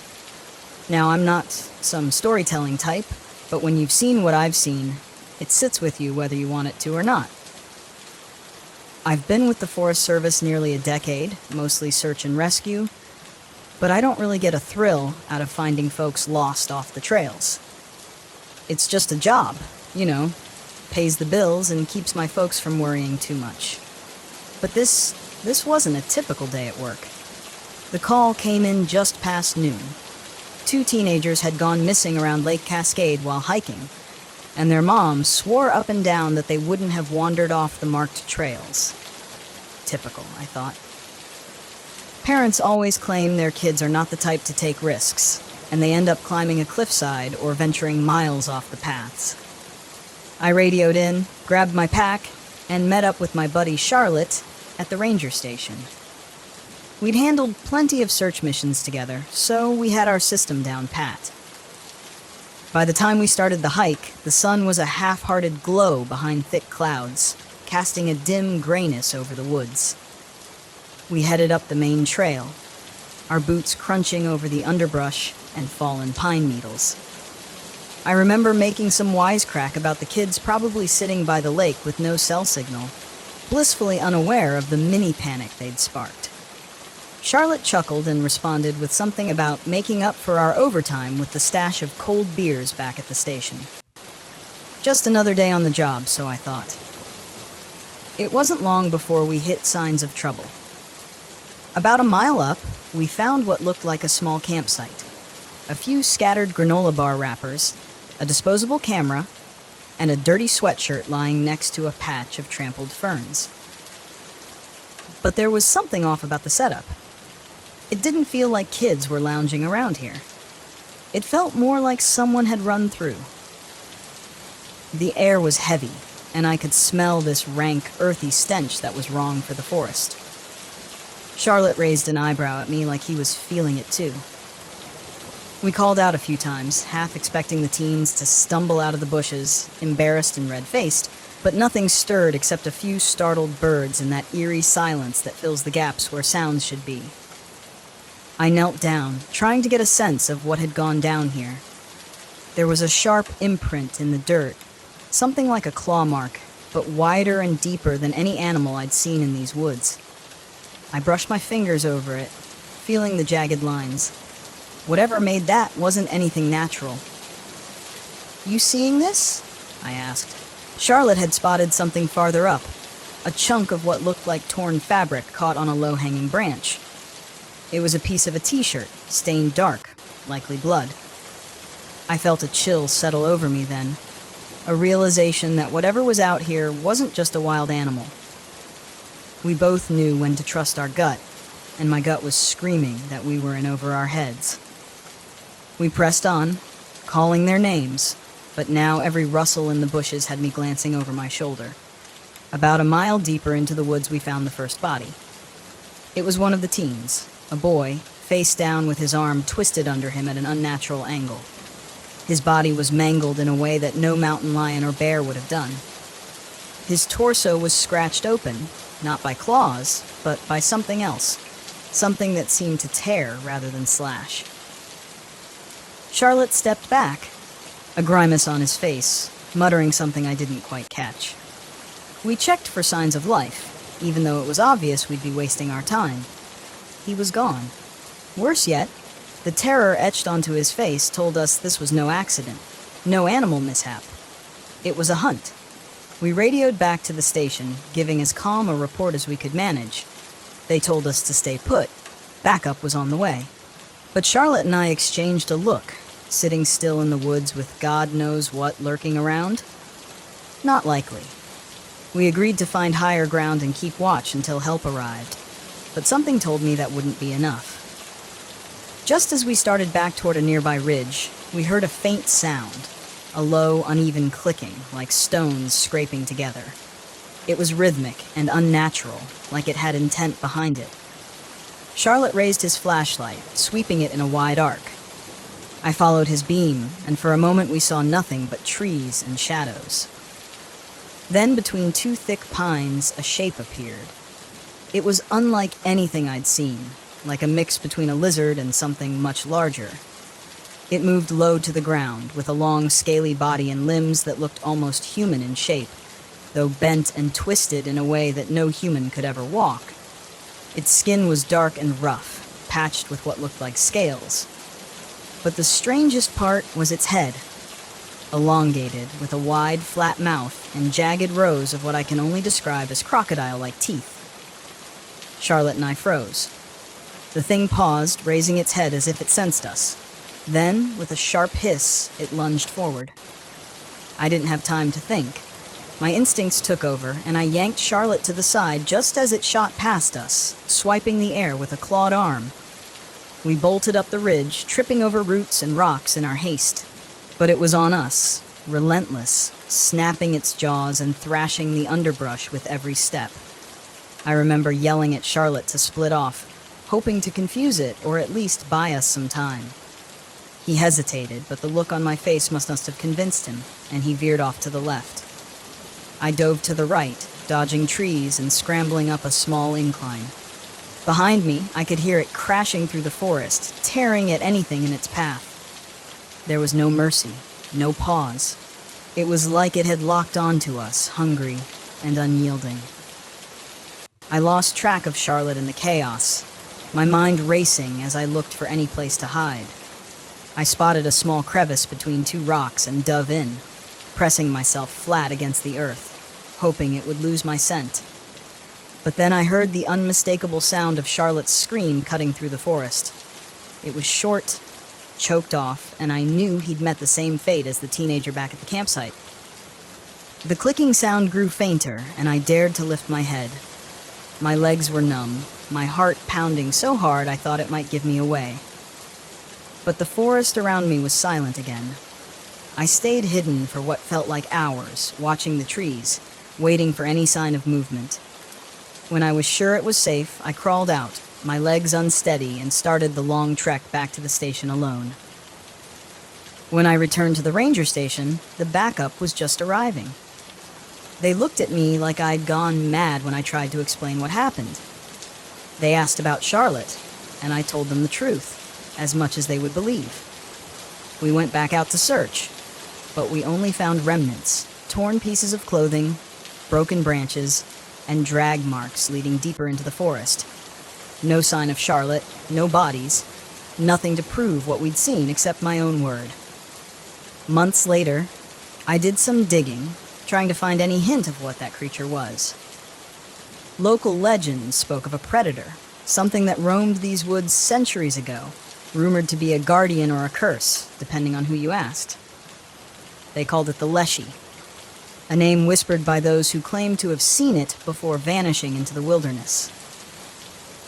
They said it only showed itself to those who dared to encroach on its territory too far, too boldly, as if it needed to remind us that we were still trespassers here. That creature, it wasn't just hunting. It was sending a message loud and clear.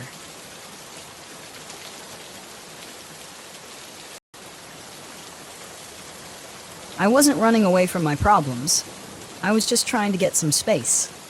At least, that's what I told myself after the divorce. Everything felt too close, too suffocating. The paperwork, the empty house, the awkward conversations with friends who didn't know how to bring it up. I needed to get away, and what better way than a solo trip into the wilderness? Dead Man's Creek sounded like the perfect place to clear my head. A name so bleak it made the reality of my situation seem trivial. Just me, my dog Patel, and the open road. I'd driven the RV deep into Wyoming's Wind River Range, far from the trails and tourists. That's what I wanted. Solitude. I found a spot off the grid, well away from the beaten path. The closest human was probably miles away, which suited me just fine. I set up camp near a bend in the creek, the water dark and slow, reflecting the towering pines above. The quiet was absolute, and I felt something like relief as I stood there, staring out at the wilderness, Patel sniffing the ground beside me. "This is it, boy," I said, running my hand through his thick fur. "Just us. No distractions." Patel wagged his tail, but his ears were perked, listening to the subtle sounds of the forest. The place was still. Too still. But that's what I wanted, wasn't it? Peace, quiet. No one to tell me what I'd done wrong or how I'd lost everything. Just the wide open woods and the whisper of the creek. The first night was fine. Quiet. Uneventful. I cooked a simple meal over the campfire, Patel stretched out at my feet. The stars were sharp and cold in the sky, and for the first time in months, I felt something close to peace. But that peace didn't last. The second night, I noticed it. The silence. Not the calming, tranquil kind, but a deeper, unnatural stillness. No rustling leaves, no chirping crickets, no movement in the trees. Just the crackling of the fire and the low, constant murmur of the creek. Patel, who usually dozed off by now, was alert, staring into the dark, his ears flat against his head. "What is it, boy?" I asked, standing up and scanning the tree line. Nothing but shadows stretching between the pines. Still, Patel didn't relax. His body was stiff, and every few seconds he let out a low growl, his gaze fixed on something I couldn't see. I grabbed the flashlight from the RV and shone it toward the woods, sweeping the beam across the darkness. Just trees. No glowing eyes. No movement. I let out a breath I hadn't realized I was holding and forced myself to relax. Probably just a deer or something. But Patel didn't relax. He growled again, deeper this time. His fur bristled, the flashlight flickered. A cold wind swept through the trees, carrying with it a faint smell. Something rotten, like decayed meat left out in the sun. I wrinkled my nose, holding my breath for a moment. I tried to tell myself it was nothing, that the wilderness was full of strange smells. But the hairs on the back of my neck were standing up. I tossed another log onto the fire. The flames flared up with a loud crack. For a moment, the smell faded and the wind died down. Patel settled a little but stayed close to me, never taking his eyes off the woods. Later that night, As I lay in bed in the RV, I heard it. Soft at first, like a distant whisper. Crying. I sat up, straining to listen. The sound drifted through the trees, carried on the wind, faint but unmistakable. The sound of a woman crying. My first thought was that someone might be out there, lost in the woods. But no one else should have been anywhere near this area. I hadn't seen a single car, a single hiker, nothing. Help me. The voice was faint, almost drowned out by the murmur of the creek. But it was there, clear as day. Patel growled again, this time from his spot at the foot of the bed. He was staring at the door now, his body tense, ears flat. I grabbed the flashlight from the counter and crept toward the door. My heart pounded in my chest. Every instinct told me to stay inside, to lock the door and ignore whatever was out there. But that voice, it was so desperate. Slowly, I opened the door and stepped out into the cool night air. The flashlight flickered to life, the beam cutting through the darkness. The crying had stopped. The forest was still again, but this time, it wasn't peaceful. It was suffocating. "Hello?" I called out, my voice sounding too loud, too human for this unnatural quiet. "Is anyone there?" No answer. Just the sound of the creek and the rustling of the trees. Patel stayed at my side, his growl low and steady. Then I saw them, footprints. Large, old-fashioned boot prints in the damp soil near the creek's edge. They weren't mine, and they certainly weren't recent. The edges of the prints were weathered, as if they'd been there for weeks. But that was impossible. I backed up, my pulse racing, pulling Patel with me. I didn't sleep much that night, the echo of the crying woman replaying in my head. The next day, I tried to convince myself it was all in my mind. Too many nights alone in the wilderness, maybe a little too much whiskey by the fire. But something gnawed at me.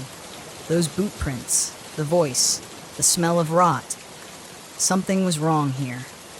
I needed answers. I spent the afternoon hiking deeper into the woods, staying close to the creek. That's when I found it. An old campsite, or what was left of one. A broken-down wagon, rusted tools scattered in the dirt, and a few rotting planks of wood that might have once been part of a shelter. As I looked closer, I spotted something half buried in the dirt. A small, leather-bound journal, its pages yellowed and brittle with age. Carefully, I opened it, flipping through the delicate pages. The writing was faded, but I could make out enough. It belonged to a woman, a pioneer by the sound of it, who had traveled west with her family. They had camped near Dead Man's Creek, just like I had. Her early entries were brief, describing their journey and the hardships they faced, but the later ones grew darker, more frantic. "The cold is setting in. We lost Joseph last night. He wandered too far from the fire, and we couldn't find him. I hear him sometimes calling out to me from the trees, but when I go to him, he's not there. My children, they're gone too, taken by the woods, by the creek. I can't leave. I have to find them. I have to." The final entry trailed off, the ink smudged as if the writer had been interrupted. My stomach twisted, a chill crawling down my spine. I knew the legend of the crying woman, the one who had lost her family in these woods and now wandered them, searching for her lost loved ones. I'd heard it mentioned in passing by locals when I'd asked for directions to the creek, but I'd brushed it off as folklore. But now I wasn't so sure. That night, the crying returned. But this time, it was closer. Louder. The weeping echoed through the trees, wrapping around the RV like a thick fog. "Help me, please," Patel growled, his hackles raised as he paced near the door. I sat at the table, gripping the edge with white knuckles, my heart pounding. The woman was out there, and she knew I was here. The RV began to shake, the windows rattling as if something or someone was moving around outside. I grabbed the flashlight and stood up, my pulse pounding in my ears. I couldn't stay inside forever. I opened the door. The flashlight beam cut through the dark. The crying stopped, but the air was thick with tension. The rotten smell was back, stronger this time, like it was coming from just a few feet away. And then I saw her. She stood at the edge of the trees, her figure barely visible in the flickering light of the campfire. Her skin was pale, her clothes torn and stained with dirt. Her hair hung in tangled strands over her face, and when she looked up at me, her eyes, dark, hollow, and wet with tears, seemed to stare right through me. "Please," she whispered, her voice cracked and broken. "Help me find them." I couldn't move. My feet were frozen to the ground as the woman took a step toward me. The air around her was cold, so cold that it felt like it was freezing the breath in my lungs. Patel barked, snapping me out of my paralysis. I stumbled back, my heart hammering in my chest. "You're not real. You can't be real." But she was, and she wasn't leaving. "Please," she begged, reaching out a skeletal hand. "My children." The temperature dropped even further as she drew closer. Then I thought of the journal, the one I had found by the creek, the story of her lost family, her desperation. She was still searching for them, even in death. And if I didn't do something, she would never stop. I grabbed the journal from the RV and ran toward the creek. The crying woman followed, her wails growing louder, more desperate. My breath came in ragged gasps as I reached the water's edge, holding the journal in my shaking hands. "Your family's gone," I said, my voice trembling. "They're gone. You need to rest." She stopped, standing at the edge of the creek, her dark eyes locked onto the journal I placed on the ground, like it was the only thing tethering her to this world. For a moment, the weeping faded, and the wind died down. The crying woman stared at the journal, then at me. Her eyes softened, just for a second, before she vanished. I left Dead Man's Creek the next morning, the journal still lying by the water where I had placed it. As I drove away, the forest seemed to breathe a sigh of relief, the oppressive weight lifting from the air. Patel sat beside me, his head resting on my lap, finally calm. I'll never forget the sound of the weeping or the hollow eyes of the crying woman. She's still out there somewhere, searching for something she'll never find. And I'll never return to those woods. Not again.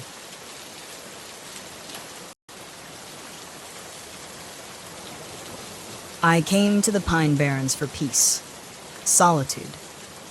I thought that getting away from everything would help, that losing myself in the wilderness would somehow fix what was broken inside me after my wife, Sarah, passed. Nothing made sense anymore. My work as a photographer felt pointless. The things I used to care about were gone. Grief had hollowed me out, leaving only a shell of the person I used to be. So, when the offer came to photograph the Barrens for a travel magazine, I didn't hesitate.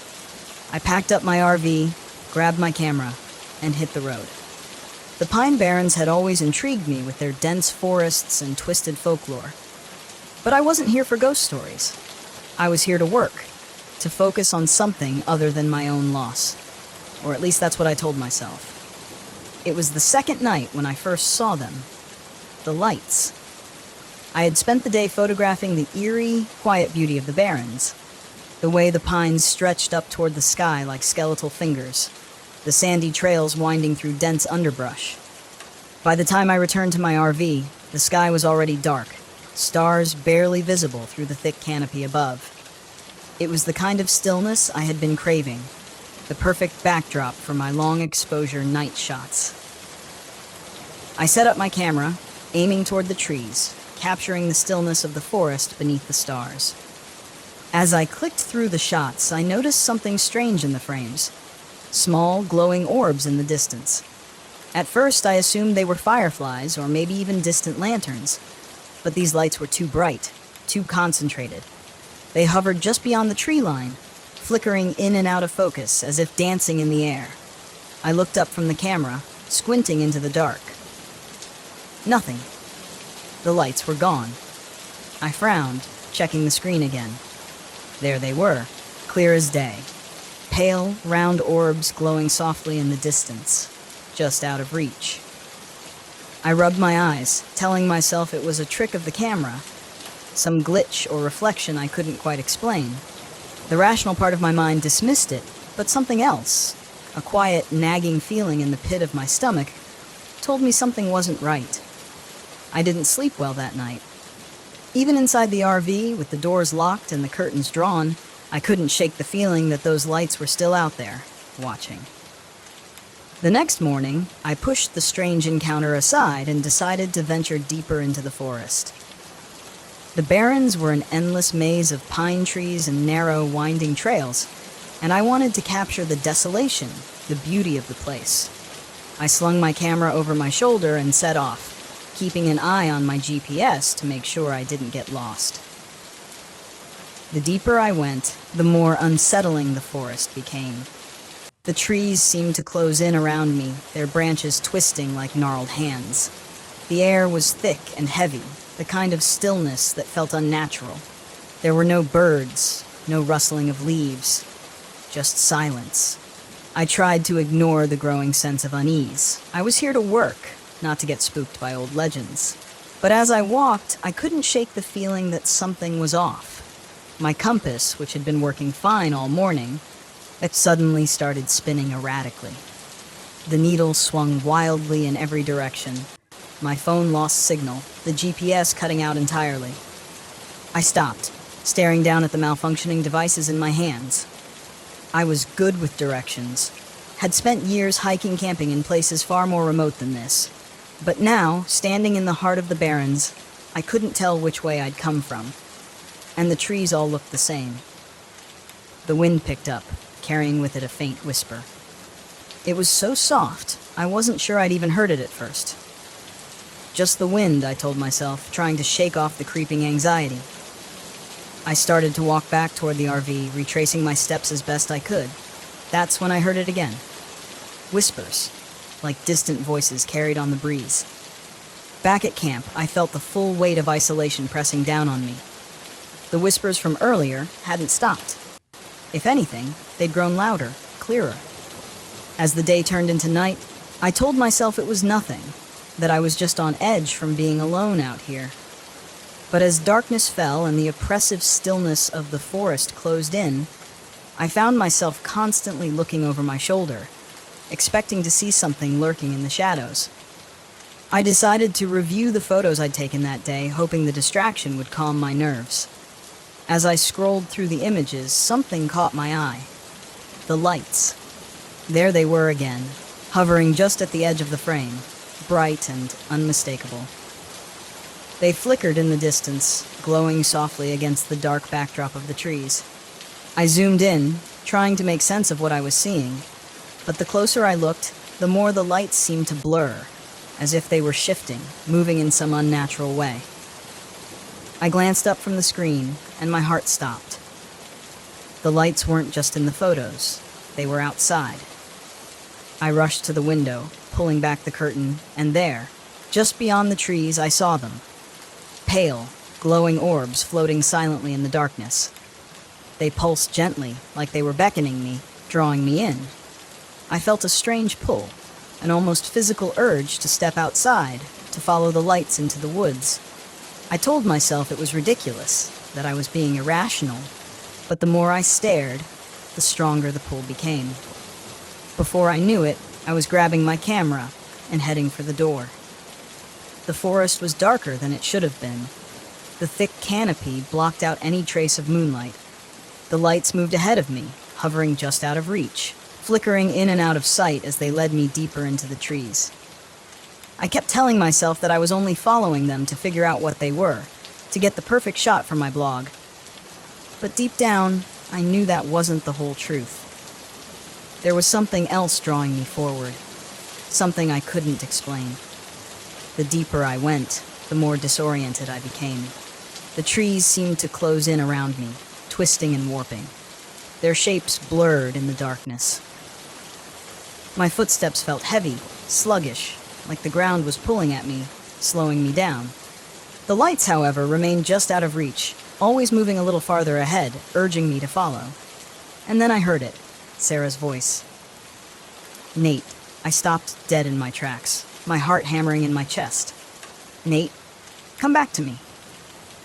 It was her. It had to be. The voice was so soft, so familiar, like the way she used to call me from the other room when she needed help with something. I stood there, frozen, staring at the lights as they pulsed gently, the sound of her voice swirling around me. I wanted to believe it. I wanted to believe she was out there waiting for me, that somehow she wasn't gone. But something about the voice wasn't right. It was too distant, too hollow, like an echo from a place I couldn't reach. The lights flickered, growing brighter, and I felt the pull again, stronger this time, almost overwhelming. My mind screamed at me to move, to follow, to find her.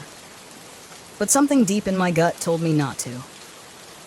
No, I whispered, backing away, shaking my head. This isn't real. I turned to run, but the forest had changed. The once familiar path was gone, replaced by an endless tangle of trees, all twisted and gnarled like something out of a nightmare. The lights flared angrily, swirling around me. Now, their once soft glow became harsh and blinding. I stumbled, panic rising in my chest as the ground beneath me seemed to shift, pulling me down. The air grew thick and suffocating. The whispers returned, louder now, surrounding me, pressing in from all sides. Give in. Come with us. I ran blindly through the trees, the lights chasing me, flickering like angry fireflies. The whispers grew louder, their voices overlapping, creating a cacophony of sound that made it impossible to think. I wasn't sure how long I ran. Time seemed to stretch and warp, just like the forest around me. But eventually I spotted a familiar shape in the distance, the RV. I burst through the trees, collapsing against the side of the RV, gasping for breath. The lights hovered at the edge of the clearing, pulsing angrily, but they didn't follow. I scrambled inside, slamming the door behind me. The lights remained outside, flickering ominously, but they didn't come closer. It was as if something was keeping them at bay, something stronger than whatever force had been pulling me toward them. I slumped to the floor, my body trembling with exhaustion, my mind still reeling from the experience. The whispers had stopped, but the memory of them lingered, echoing in the back of my mind. I had nearly followed them, nearly given in. But whatever those lights were, they weren't Sarah. They never had been. As dawn broke, I didn't wait around to see if the lights would return. I packed up the RV and left the pine barrens behind, the forest shrinking in the rearview mirror. But as I drove away, I couldn't shake the feeling that the lights were still out there, waiting for the next traveler to lose their way. The beckoning lights hadn't gotten me, not this time. But I knew they wouldn't stop. That's it for today's tale from Haunting Stories. If you have a story worth sharing, drop it in the comments or send it our way. Don't forget to subscribe and share with your fellow thrill seekers. As always, The Haunting Stories thanks you for unlocking today's tale. Until next time, the haunting awaits your return.